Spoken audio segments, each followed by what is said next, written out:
زوجہ سے، بیوی سے غیر فطری طریقے سے ہم بستری کرتے ہیں۔ حضور علیہ السلام نے اس خامد پر لعنت فرمائی ہے جو عورت کو مجبور کرے اس راستے سے صحبت کرنے کے لیے۔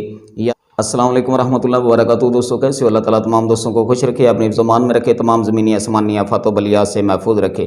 سامعین محترم دوستو عزیزو، ایک بھائی نے سوال کیا، فیصل آباد سے ہیں فہد علی۔ انہوں نے سوال کیا ہے کہ اپنی بیوی سے صحبت کرنا دونوں راستوں سے کیا جائز ہے، اور بیوی کا دودھ پینا کیا جائز ہے؟ میں سب سے پہلے گزارش یہ کروں گا کہ یہ ویڈیو بچے اور عورتیں نہ دیکھیں، یہ بالغ لوگوں کے لیے، شادی شدہ لوگوں کے لیے یہ ویڈیو ہے۔ ایک شرعی مسئلہ پوچھا گیا ہے، مسئلہ بیان کرنا بھی جو ہے یہ ثواب ہے، اور کچھ لوگ جو ہیں وہ بیڈ کمنٹ کر رہے ہوتے ہیں کہ دیکھو جی یہ بے حیائی پھیلا رہے ہیں۔ بے حیائی نہیں، لوگوں کو دین کا پتہ ہی نہیں ہے۔ سوشل میڈیا سے نوجوان طبقہ ہر وقت کنیکٹ رہتا ہے، وہ فوش فلمیں دیکھ دیکھ کر، بے حیائی والی فلمیں دیکھ دیکھ کر وہی حرکتیں جو ہیں وہ اپنے گھر میں اپنی بیویوں کے ساتھ کرنا شروع کر دیتے ہیں۔ مفتی طارق مسعود نے بھی اس مسئلے پہ بڑی بحث کی ہے، اور یہ سوشل میڈیا پہ ٹرینڈ ٹاپک بنا ہوا ہے۔ اس لیے یہ میں نے بھی آج ویڈیوز کے نیچے کمنٹ دیکھے ہیں، تو ایک بھائی نے کمنٹ کیا ہوا ہے، تو میں نے یہ مناسب سمجھا ہے کہ اس مسئلے کا جواب جو ہے وہ دے دیا جائے۔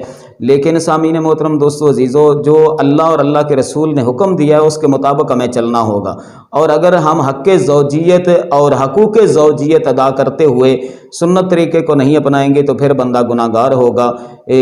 مطلب کہ بیوی کے ساتھ صحبت کرنے کے معاملے میں اور یہ دودھ مطلب کہ پینے کے معاملے میں، سب سے پہلے میں مفتی طارق مسعود کا ویڈیو کلپ آپ کی خدمت میں پیش کرتا ہوں۔ یہ ویڈیو کلپ بھی آپ سن لیں، اس کے بعد میں بھی یہ مسئلہ جو ہے نا یہ حل کروں گا، مسئلہ آپ کو بتاؤں گا۔ لیکن یہ چھوٹا سا کلپ ہے طارق مسعود کا، یہ سن لیں، اس کے بعد ہم بات کرتے ہیں۔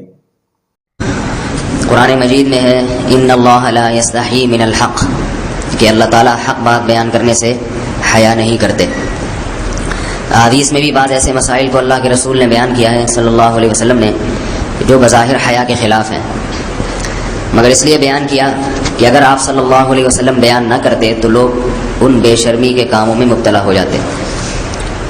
اسی وجہ سے میں بھی یہ ہمت کر رہا ہوں کہ ایک اور ایسا گناہ جس میں لوگ مبتلا ہیں، اور وہ ہے حیا کے خلاف، مگر ہے بہرحال شریعت کا مسئلہ اور لوگ اس میں گناہ میں مبتلا بھی ہیں، اس لیے بتانا ضروری ہے۔ وہ یہ ہے کہ لوگ شادی کے بعد بھی، آج کی نوجوان نسل زوجہ سے، بیوی سے غیر فطری طریقے سے ہم بستری کرتے ہیں۔ انٹرنیٹ پہ بیہودہ فلمیں دیکھتے ہیں، تو جو چیز انگریزوں کی دیکھ رہے ہیں کہ ان کے کلچر آہستہ آہستہ میڈیا کے ذریعے ہمارے معاشرے میں بھی آ رہا ہے۔ اللہ کے رسول صلی اللہ علیہ وسلم نے لعنت فرمائی ہے، ایک روایت میں ہے کہ اللہ اس کی طرف دیکھے گا نہیں کہ جو اپنی زوجہ سے پچھلے راستے سے ہم بستری کرے گا۔ یہ بیماری بھی، یہ گندگی بھی لوگوں میں پھیلتی جا رہی ہے، خاص طور پہ جن کو لڑکوں سے بدفعلی کی عادت پڑ جائے تو وہ زوجہ سے فطری راستے سے ہم بستری نہیں کرتے۔ اللہ نے فرمایا کہ نساؤکم حرث لکم، یہ تمہاری زوجات ہیں، بیویاں ہیں، یہ نسل بڑھانے کے لیے ہیں۔ تو اسی راستے میں انسان اپنی خواہش کو پوری کر سکتا ہے جس راستے سے نسل بڑھتی ہے، اس کے علاوہ کسی اور راستے سے اپنی خواہش کو پورا کرنا یہ حرام ہے، گناہ کبیرہ ہے، گندگی ہے۔ ہمارے پاس کیسز آتے ہیں، ایک پاک دامن لڑکی کی شادی ہوتی ہے، لڑکا بھی بظاہر بڑا نیک، لیکن کیا ہے، لڑکا چونکہ ٹھرکی ہوتا ہے، شہوت کا درندہ ہوتا ہے، تو وہ یہ نہیں دیکھتا کہ میں اپنی بری خواہش مٹانے کے لیے میں اپنی زوجہ کو غیر فطری طریقے پر مجبور کیسے کر سکتا ہوں، تو مجبور کرتا ہے پھر اپنی بیوی کو۔ اس میں جو عورتیں زیادہ پاک دامن نہیں ہوں، نیک نہ ہوں، یا ان کو یہ ڈر ہو کہ طلاق ہو گئی تو ہم کہاں جائیں گے، وہ پھر اپنے شوہر کے ساتھ اسی غیر فطری طریقے پر آمادہ ہو جاتی ہیں، اور اس کا عذاب اور اس کا وبال یہ ہوتا ہے کہ کچھ دنوں میں ان کو بھی اسی کی لت پڑ جاتی ہے۔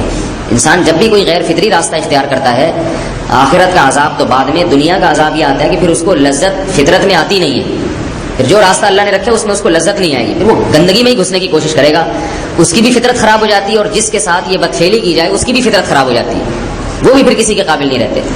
تو اپنے جان پر رحم کرنا چاہیے۔ ہم انسان ہیں، ہم درندے نہیں ہیں، ہم گھوڑے نہیں ہیں، ہم گدھے نہیں ہیں، ہم جانور نہیں ہیں، ہم انگریز نہیں ہیں۔ انگریز نے تو حیا اور شرم کی تمام حدود کو توڑ دیا ہے، وہ تو درندے بن چکے ہیں، ہم تو درندے نہیں ہیں، ہم تو حلال کھاتے ہیں، پاک صاف رہنے کی کوشش کرتے ہیں، تو ہم ان کی جو کلچر دیکھ دیکھ کے ہم ویسے درندے بننے کی کوشش کیوں کریں؟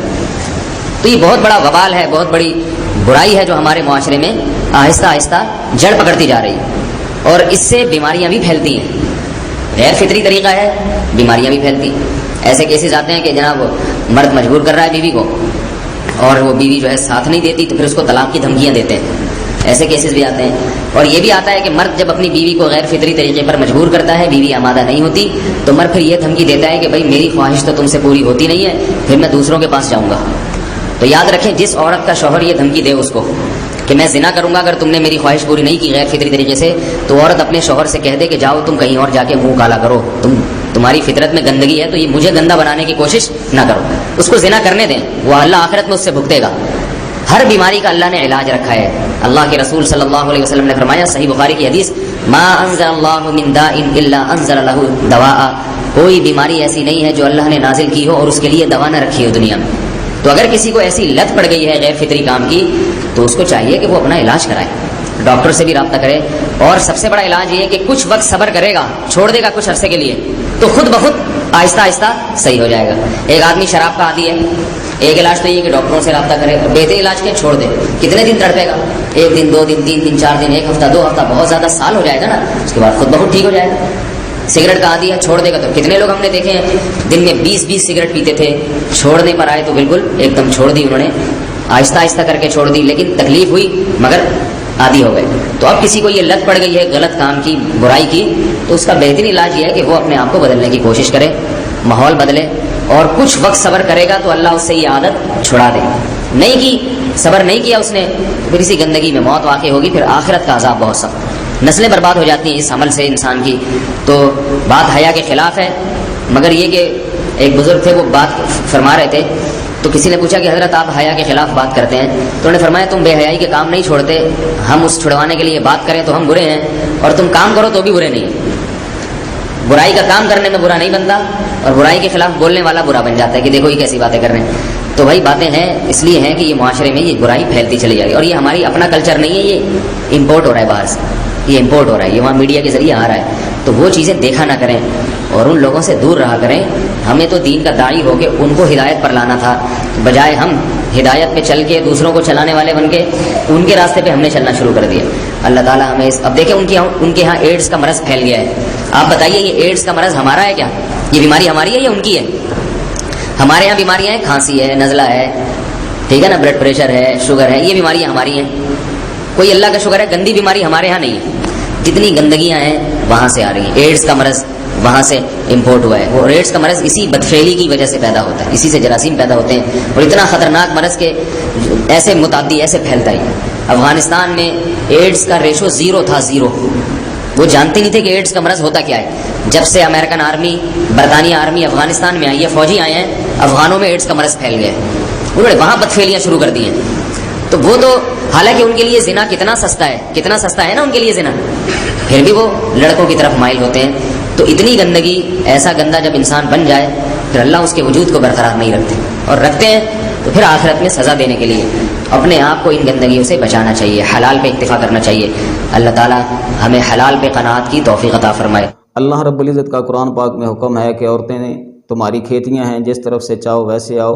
تو سامعین محترم, نبی پاک علیہ الصلوۃ والسلام کی سنت ہمارے لیے مشعل راہ ہے, اور نبی پاک علیہ الصلوۃ والسلام نے بیک سائڈ راستے سے صحبت کرنے سے نبی پاک علیہ الصلوۃ والسلام نے منع فرمایا, بلکہ لعنت فرمائی ہے.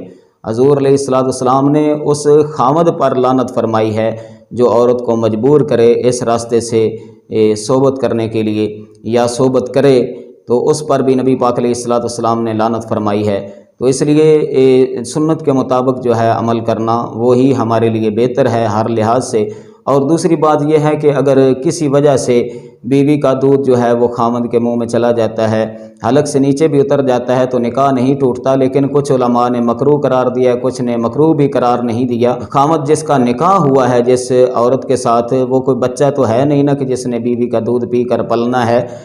تو اس لیے کراہت کرنی چاہیے, پرہیز ہی کیا جائے تو وہ بہتر ہے. اللہ تعالی ہم سب کو عمل کی توفیق عطا فرمائے. ملیں گے نیکسٹ ویڈیو میں, تب تک کے لیے اجازت مانگتا ہوں. اللہ حافظ.